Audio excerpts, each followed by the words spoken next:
Et bonjour, bienvenue dans cette avant-dernière partie consacrée à l'utilisation des workflows.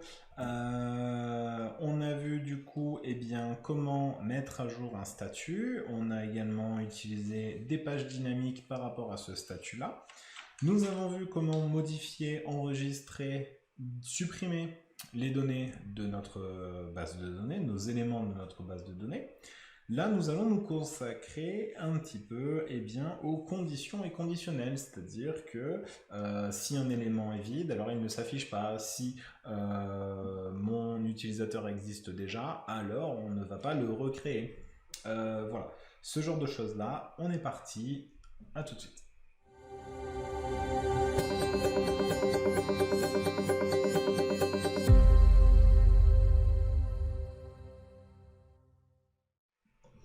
Alors, on se retrouve tout de suite sur notre application. On a du coup un bouton ajouter un contact qui fonctionne, un bouton modifier le contact qui fonctionne, un contact qui n'est pas modifiable juste ici dans ces champs, une corbeille qui permet de supprimer notre contact superflu. Maintenant, il faudrait un petit peu rajouter le conditionnel, c'est-à-dire que si mon opération échoue, alors je ne vais pas afficher opération réussie. Si mon statut ici, qui permet d'afficher ici ce groupe-là, et qui permet de modifier le contact lorsque j'ai la pop-up, si ce statut est vide, alors en fait il faudrait cacher tout ça. Et il faudrait empêcher la création, la modification de nouveaux, la modification du contact existant. Donc ça, on va le voir tout de suite grâce aux conditions. Alors, les conditions, elles vont essentiellement se passer sur le workflow, parce que c'est souvent quand il y a quelque chose qui va se passer, alors on va faire ça. Par exemple, au niveau de mon contact, il faudrait faire en sorte que lorsque, ici, les éléments ne sont pas remplis, c'est-à-dire que si je n'ai pas sélectionné un utilisateur ici, mon bouton modifier le contact ne fonctionnera pas. Dans mon workflow, au niveau de mon bouton modifier le contact, qui permet d'afficher la pop-up modifier le contact, je vais pouvoir ici rajouter une condition. Donc là, plutôt que de lui dire on va show, je vais pouvoir lui dire seulement si, only when, et là je vais aller chercher ma variable avec mon statut, donc c'est-à-dire que dans le repeating group contact list, j'ai mon contact item, et là je vais pouvoir lui dire, si quelque chose avec ce contact item va se passer, alors tu vas pouvoir faire l'action. Et là je vais pouvoir, alors je peux aller chercher l'information email, nom, prénom, téléphone, type de contact. Je peux également lui dire, is not empty, c'est-à-dire que la variable n'est pas vide, qu'elle a bien été remplie et qu'elle permet de choisir et d'afficher un contact. On va essayer tout de suite. Donc là, on est d'accord que lorsque aucune information s'affiche dans ce bloc-là, c'est que la variable de ce repeating list est vide. Et que lorsqu'elle est pleine, elle va afficher le contact en question. Donc, lorsqu'elle est vide, j'ai simplement nom, téléphone, mail, type de contact. Et là, quand je clique là-dessus, voilà, vous voyez, ma pop-up ne s'affiche pas. Parce que ma condition l'en empêche. Alors, la condition, on peut la mettre sur l'étape, c'est-à-dire que dans mon cheminement, à cette étape-là, on va vérifier une condition. Je peux également la rajouter directement sur l'action sur le bouton. Ça, c'est un petit peu plus compliqué, enfin, c'est pas un petit peu plus compliqué, c'est seulement, ça va être différent dans le sens où là, notre bouton permet que d'afficher une pop-up. Imaginons peut-être ici, quand l'on va vouloir quand on va vouloir créer un nouveau contact, peut-être qu'on va avoir envie déjà qu'ils essayent de le créer. Et que s'il existe, ils ne puissent pas le créer. Donc, on va quand même aller chercher l'information. On va quand même aller chercher l'élément. Parce qu'on va devoir lui dire, si le contact existe déjà, donc là on va lui dire when, Donc là, on est à créer. Donc pour créer, c'est-à-dire que l'on va devoir rechercher dans la base de données s'il existe déjà. Donc on va faire un do search for contact. Et là, on va aller chercher alors une ou plusieurs critères correspondants. C'est-à-dire que est-ce qu'on veut limiter uniquement les mails identiques? Parce qu'on peut avoir des homonymes, on peut avoir des personnes qui ont le même nom-prénom. Donc ça, à la limite, on ne va pas filtrer par nom-prénom. On peut également, on ne va pas filtrer par type de contact non plus, parce qu'il n'y a que 2 types de contacts, et on risque d'avoir peut-être beaucoup plus que 2 contacts. Et le numéro de téléphone, oui, alors le numéro de téléphone, c'est assez unique aussi. Il faudrait que j'ai qu'un seul enregistrement par nom de téléphone. Alors il faut choisir soit l'email, soit le numéro de téléphone. Moi je pars du principe, je préfère filtrer uniquement par le mail, voilà. Mais vous pouvez tout à fait filtrer uniquement par le téléphone. Donc en fait tout ça on n'en a pas besoin, voilà. Et du coup on va pouvoir lui dire, bon ben voilà, si l'email égale, et du coup là on a le créer mail, value. Donc là on lui dit seulement si on va rechercher un contact, et on va rechercher un contact qui détient déjà cette adresse mail là. Et on va lui dire du coup, ben, si, hop, si du coup cette recherche, donc si le last item is not empty, alors c'est que le contact existe déjà. Enfin, en tout cas, c'est qu'il y a déjà un contact enregistré avec cette adresse mail. Donc, je répète, on va rechercher un contact avec l'adresse mail qui a été renseignée dans l'input créé, et on va regarder si, par rapport à cette recherche, le dernier item de la recherche existe. Donc, s'il y a un dernier item, même le premier peut être le dernier s'il n'y en a qu'un seul. Et si c'est le dernier item, et qu'il n'est pas vide, c'est-à-dire qu'il contient un contact, ça veut dire que le contact existe déjà. Alors, on va pouvoir afficher une pop-up qui dit bah, le contact existe déjà, impossible de l'enregistrer. On va créer cette pop-up tout de suite. Pop-up, ici. Là, on va l'appeler échec création. Et là, on va simplement dire à l'utilisateur un contact existe déjà avec cette adresse mail.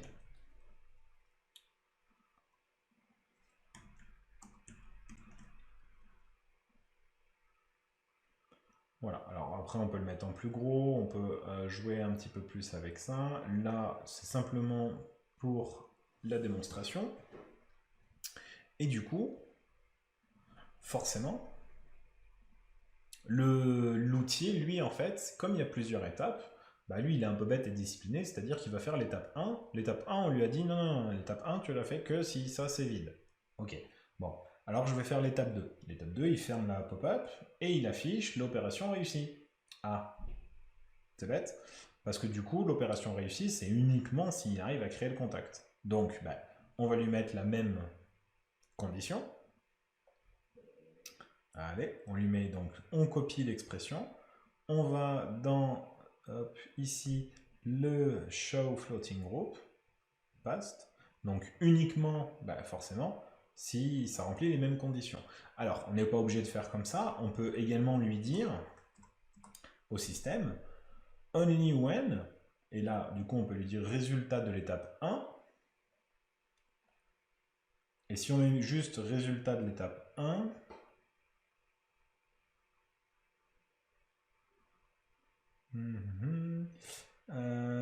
résultat de l'étape 1,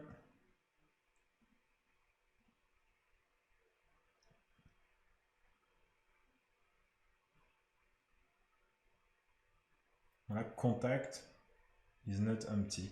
Et non, ça va pas marcher. Non, non, bah c'est bien ça.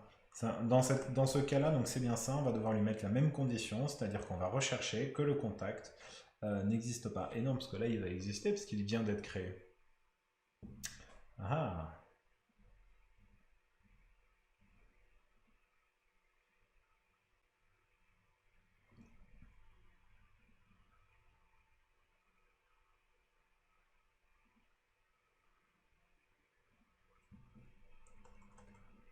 Non, alors on verra après pour ça si on va dédoubler la fonctionnalité.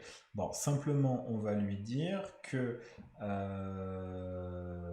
donc si le contact existe déjà, on va créer, enfin on a créé la pop-up, mais on va lui dire du coup, hop, show pop-up, donc pop-up échec création, que l'on va mettre juste ici. Et là on va lui dire donc exactement la même chose, search for contact list item in empty. Et là, du coup, c'est is empty. Non, c'est is not empty.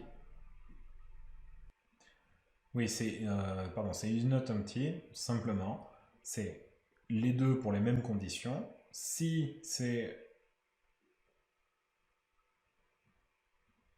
Non, c'est is empty. Créer un nouveau, c'est is empty. Voilà, autant pour moi. C'est is empty. Voilà, donc si cette recherche-là est vide, alors on recherche un nouveau contact. Si la recherche n'est pas vide, alors on va afficher le échec à la création.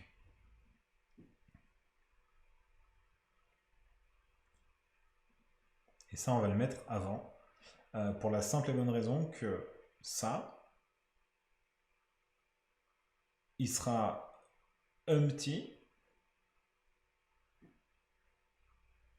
Ouais, si je le mets après, en fait, le problème qui va se poser, c'est que si je le mets après, mon pop-up échec création, c'est que comme c'est après la création, donc si la création réussit parce que le champ était vide, et bien forcément à l'étape 2, s'il fait la même recherche, alors ben, ça va être plein, parce qu'il viendra de le créer, le contact. Alors que du coup, si je fais l'inverse, il va checker si, si c'est pas vide, donc si c'est pas vide, alors il va afficher la pop-up. Si jamais c'est vide, alors à l'étape 2, il va créer le contact. Et on peut lui dire également, du coup, il y a un élément qui existe qui s'appelle...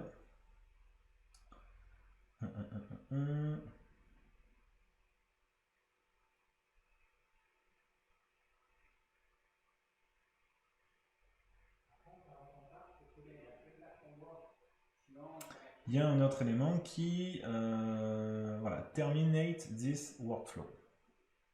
Et du coup, ce qui permet, voilà, si on met la même condition que celui-là, copie.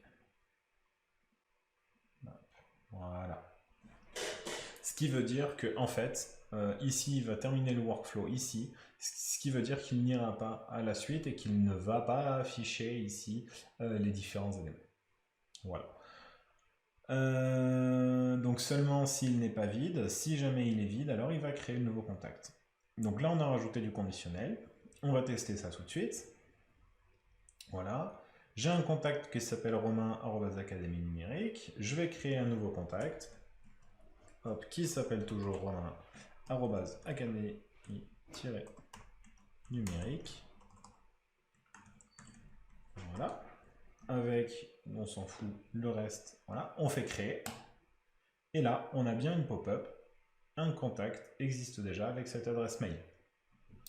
Et là, en fait, bah, si je quitte, en fait, le contact ne s'est pas enregistré. Si je vais à la fin de ma liste, voilà, rien ne s'est enregistré. Donc là, on est bon. Et si jamais je mets une adresse qui n'a jamais été utilisée,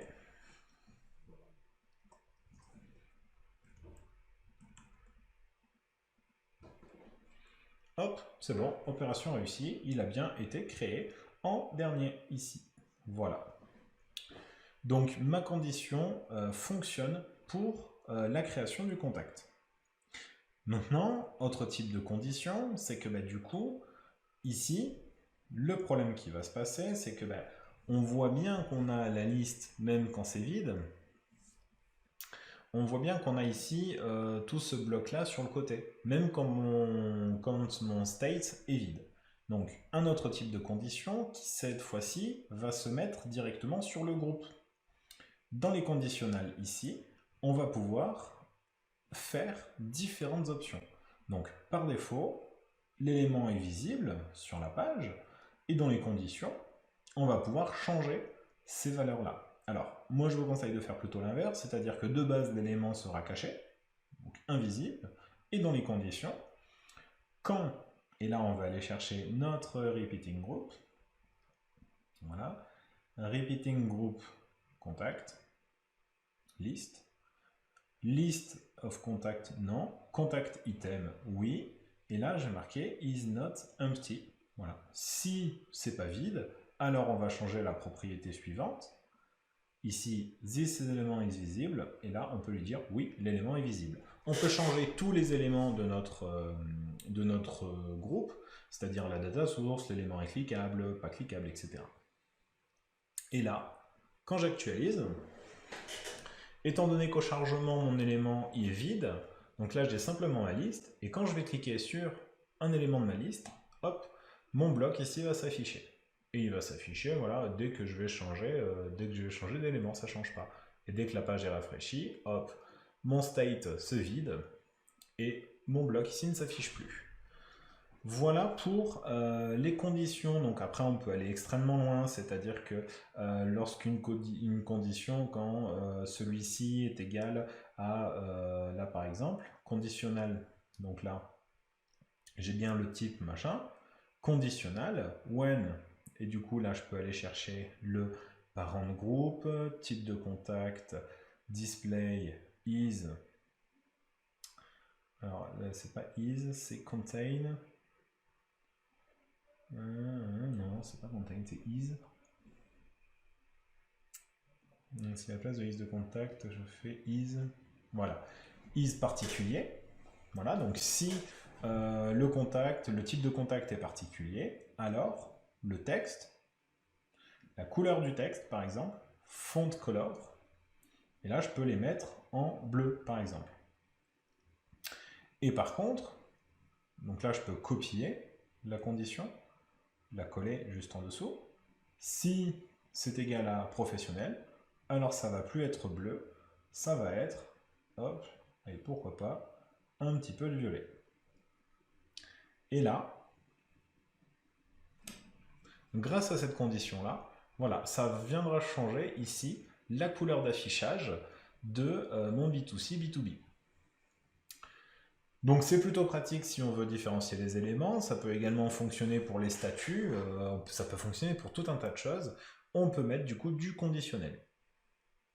Le conditionnel, ça peut donc être pour afficher, cacher des éléments, pour changer les couleurs des éléments, pour afficher des informations diverses et variées, c'est-à-dire que là, donc on est d'accord que on va afficher le contenu initial qui est ici, et sinon il va afficher le placeholder. Eh bien on peut lui dire que si ça c'est vide, on peut afficher un autre placeholder, on peut afficher autre chose. Donc là on est vraiment libre au niveau des conditions d'afficher des informations. Si d'autres éléments contiennent, je ne sais pas moi, B2B, s'ils s'affichent, s'ils sont remplis, si on a bien enregistré un contact, etc. etc. Voilà pour les conditions. Vous verrez par la suite, on va réutiliser les conditions pour un petit peu plus jouer sur la partie espace membre. Donc c'est-à-dire que pour l'espace membre, donc la partie juste après, on va demander aux personnes de se connecter. Si elles sont connectées, alors on va les envoyer sur une page. Si elles ne sont pas connectées, alors elles iront sur une autre page. Donc ça va nous permettre également d'introduire la notion de user. Juste après, eh bien, on passera à la partie où on va créer notre première véritable application avec vraiment beaucoup plus complexe que celle-ci. Allez, c'est parti.